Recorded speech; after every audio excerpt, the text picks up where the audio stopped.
S, ನಮ್ ಜೊತೆ ಇದಕ್ಕೆ ಸಂಬಂಧಿಸಿದಂತೆ ಇನ್ನೊಂದಷ್ಟು ಮಾಹಿತಿ ಕೊಡಲು ಗುಂಡ್ಲುಪೇಟೆ ಯೂತ್ ಪ್ರೆಸಿಡೆಂಟ್ ಆದಂತ ಆದರ್ಶ್ ಅವರು ನಮ್ಮ ಜೊತೆ ದೂರವಾಣಿ ಸಂಪರ್ಕದಲ್ಲಿದ್ದಾರೆ. ಸರ್ ನಮಸ್ತೆ ಸರ್. Hello sir. ಸರ್, ಇವತ್ತಿನ ಸಿಎಂ ಅವರ ಅಧಿಕೃತವಾಗಿ ಪ್ರಕಟಿಸಿದ್ದಾರೆ ರಾಜೀನಾಮೆ ಕೊಡ್ತಾರೆ ಅಂತ. ನಿಮ್ಗೆ ಏನ್ ಹೇಳಕ್ ಇಷ್ಟಪಡ್ತೀರಾ ಸರ್ ಈ ವಿಷಯದ ಬಗ್ಗೆ? ಒಂದ್ ಕಡೆ ಮೇಡಮ್ ಬೇಜಾರಾಗ್ತಾ ಇದೆ. ಯಾಕೆ ಅಂತಂದ್ರೆ ಮೊನ್ನೆ ಸಿದ್ದರಾಮಯ್ಯ ಅವರು ಏನು ರಾಜಕಾರಣ ಮಾಡ್ತಾ ಬಂದಿದ್ದಾರೆ, ಬಹಳ ಸೀನಿಯರ್ ಇದ್ದಾರೆ. ಮತ್ತೆ ಎಲ್ಲಾ ಜನಾಂಗದ ನಾಯಕರು ಅಂತಾನೆ ಹೇಳ್ಬೋದು ಸಿದ್ದರಾಮಯ್ಯ ಅವ್ರನ್ನ. ಯಾವ್ದೇ ಜಾತಿ ಭೇದವ ಆಗ್ಲಿ ಇನ್ನೊಂದಾಗ್ಲಿ ಯಾರ್ದು ಕೂಡ ಇಲ್ಲಿ ತನಕ ಮಾಡ್ಕೊ ಬಂದಿರ ಮೇಡಮ್. ಎಲ್ಲಾರ್ನು ಒಟ್ಟಾಗಿ ತಗೊಂಡ್ ಹೋಗ್ತಾ ಇದ್ರು. ಜೊತೆಗೆ ಇನ್ನೊಂದ್ ಕಡೆ ಡಿ.ಕೆ. ಶಿವಕುಮಾರ್ ಅವ್ರು ಸಿಎಂ ಆಗ್ತಾರೆ ಅನ್ನೋದೊಂದು ಖುಷಿ ಇದೆ ವಿಚಾರ.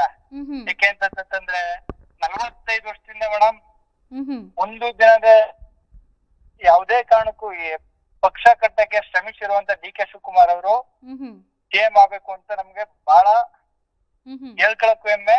ಅವ್ರಿಗೂ ಒಂದು ಅವಕಾಶ ಕೊಟ್ಟರೆ ತುಂಬಾ ಒಳ್ಳೇದು ಅಂತಾನೆ ಹೇಳ್ಬೋದು ಮೇಡಮ್. ಸರ್, ಈಗ ನಾಯಕತ್ವ ಬದಲಾವಣೆ ಬಗ್ಗೆ ನೀವ್ ಏನ್ ಹೇಳಕ್ ಇಷ್ಟಪಡ್ತೀರಾ ಸರ್?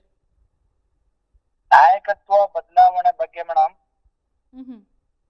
ಇವಾಗ ಆಲ್ರೆಡಿ ಏನಾಗಿದೆ ಅಂತ ನಿಮ್ಗೆ ಗೊತ್ತಿದೆ ಮೇಡಮ್. ಮುಂಚೆ ಹೈಕಮಾಂಡ್ ಏನ್ ತೀರ್ಮಾನ ಮಾಡಿತ್ತು ಅದೇನು ಅಂತ ಯಾರಿಗೂ ಗೊತ್ತಿಲ್ಲ. ಇಲ್ಲಿ ತನಕನು ಡಿ.ಸಿ.ಎಂ ಆಗ್ಲಿ ಸಿದ್ದರಾಮಯ್ಯ ಸಾಹೇಬ್ರಾಗ್ಲಿ ಯಾವುದೇ ಕಾರಣಕ್ಕೂ ಒಂದು ಸ್ಟೇಟ್ಮೆಂಟ್ ಕೊಟ್ಟಿಲ್ಲ.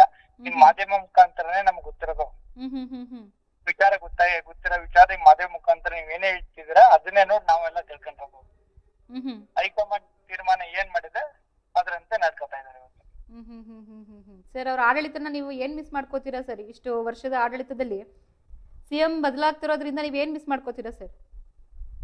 ಮೇಡಮ್, ಅದೇ ಡಿ.ಕೆ. ಶಿವಕುಮಾರ್ ಸಾಹೇಬ್ರು ಏನ್ ಸಿದ್ದರಾಮಯ್ಯ ಅವ್ರ ತರನೇ ಎಲ್ಲಾ ಸರ್ವ ಜನಾಂಗದ ನಾಯಕರ ತರ ಒಂದು ತಗೊಂಡು ಹೋಗ್ಬೇಕು ಒಟ್ಟಾಗಿ ಅಂತ ನಾನು ಕೇಳ್ಕೊತಾ ಇದ್ದೀನಿ.